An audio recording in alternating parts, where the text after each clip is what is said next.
அதிமுக சார்பாக ராயபுரம் மன்னா அவர்கள் வந்து அடிப்படை வசதிகள் எதுவுமே இந்த துறைமுகம் தொகுதியில் செய்து கொடுக்கல அப்படின்ற மாதிரி தொடர்ந்து உங்கள் மேலே குற்றச்சாட்டுகள் வச்சுட்டு வராரு. அது எப்படி பார்க்குறீங்க? தொகுதியில் வசிக்கின்ற மக்களை சென்று அணுகி கேளுங்கள். தொகுதியிலே இருக்கின்ற மக்கள் அந்த குறைகளை சொன்னால் நிவர்த்தி செய்ய தயாராக இருக்கின்றோம். நான் உட்கார்ந்து இருக்கிற இடம் வந்து பாத்தீங்கன்னா ஒரு வீடு. இந்த இடத்துல ஒரு குடும்பம் வாழுது. தெருவோரம் வசிக்கின்ற அன்றாட வியாபாரம் செய்து தங்களுடைய வாழ்க்கையை ஓட்டி கொண்டிருக்கின்ற ஒரு குடும்பத்திற்கு இடத்தை மாற்றி தருகிறேன் என்று சொல்லி இது வரைக்கும் பார்த்தீங்கன்னா அவங்களுக்கு முழுமையாக எதுவும் செய்யாமல் அவர்களுக்கு வந்து ஏமாற்றத்தை கொடுத்து அவங்க பார்த்தீங்கன்னா இன்னைக்கு இந்த மாதிரி இடத்துல வந்து உட்கார்ந்துட்டு இருக்கிறாங்க. இப்போ பகல் பரவாயில்ல, கொஞ்சம் வெளிச்சமா இருக்குது.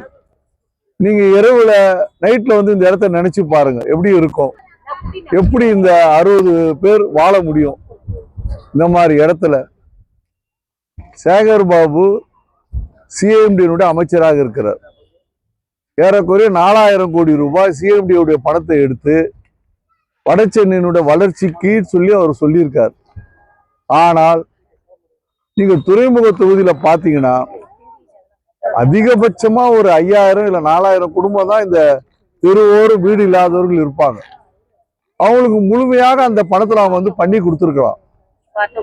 ஆனா எதையும் செய்யாம காரணம் என்னன்னு சொன்னா இதுல வந்து கட்சி பேதம் பாக்குறது. இவங்க எல்லாம் வந்து அனைத்து இந்திய அண்ணா திராவிட முன்னேற்ற கழகத்தை சார்ந்த கழக உறுப்பினர்கள் என்ற காரணத்தினால் இவர்களை மட்டும் புறக்கணித்து இருக்கின்றார்கள். இந்த இடத்துல பாத்தீங்கன்னா இவ்வளவு பெரிய மால் கட்டி இவ்வளவு பெரிய பார்க்கிங் கட்ட போறாங்க. 11 அடுக்கு மாடி, 900 கோடி ரூபாய் செலவுல. நான் கேக்குறேன், ஒரு 20 வீடு கட்டி கொடுக்க எவ்வளவு ஆக போகுது? 20 வீடு கட்டி கொடுக்க எவ்வளவு ஆக போகுது? அதை பண்ணி கொடுத்தா அவங்களும் சந்தோஷப்பட போறாங்க. ஏழையின் சிரிப்புலதான் இறைவனை காணணும்.